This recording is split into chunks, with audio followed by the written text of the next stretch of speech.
Why is it that hundreds of liberty lovers have moved and continue to move to New Hampshire? In part, it's because of the Free State Project's first 1,000 pledge. The success of that pledge gave this man an idea. Max Abramson of New Hampshire is starting what he calls the Next 1,000 Pledge, designed to get another 1,000 Free Staters into New Hampshire by 2011. To find out more, visit pledgebank.com/next1000. I'm standing here with Kevin from Pembroke, who moved to New Hampshire in when? 2006, July of, well, technically I moved in September of 2005. I purchased a house in July 2006. Okay, yeah, and keep talking loud since it is kind of loud out here. Yep. What was the trigger that made you want to move to New Hampshire?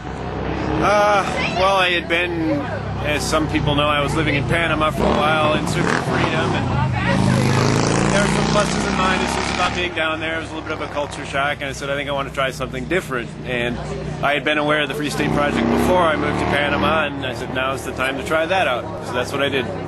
Well, now, how did you find out about the Free State Project? On the internet. I don't remember specifically. It was probably one of the websites that I used to read that had mentioned it. Okay. What was the hardest part for you of moving to New Hampshire?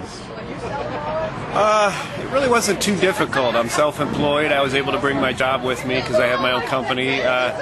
Just the usual mechanics. I had to, live in an apartment for a while in Nashua. I had to wait for my other house to sell before I could buy a house. But I didn't find it too difficult. Kevin, how easy or difficult was it for you to find a home when you moved here? I wouldn't say it was difficult so much as time-consuming because I'm pretty particular in what I like in a home, and I spent a lot of time searching and looking until I found the right place. And initially I was looking pretty far south in the Merrimack area, which is very expensive.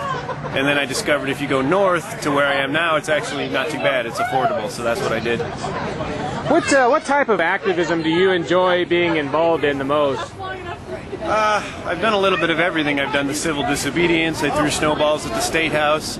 I've been fairly active in the NHLA, where I actually go inside the State House. So the State House or the Federal Courthouse? Yeah, oh yeah, we threw snowballs at the Federal Courthouse, that's correct. And in Concord?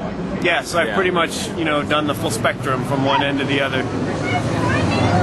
Anyway, but you said, okay, you like all the different kinds? I think so, yeah.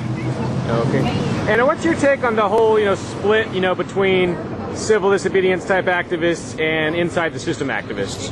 Well, it's hard to say. I haven't even really made my mind up on where I stand. I'm basically an anarchist myself, but I do see some value in working in the system. What's something that's improved in your life since you moved here? Oh, I think it's a phenomenal social thing. I mean, we're like one big extended family here. I enjoy that aspect of it. And I just like the state in general. I'm a nature person. There's an abundance of outdoor things to do here. Yeah, and I guess the last question I forgot to ask is usually the first one. What's your area of professional expertise? I am a software developer. I do custom Java software development. And you moved directly from Panama, or were you somewhere else in between? I was sort of living in both Panama and Canada, going back and forth. My official legal residence was Panama, and then I came to New Hampshire. All right, well, it's good to have you here, Kevin. Thank you, Dave. All right, take care. Next 1,000.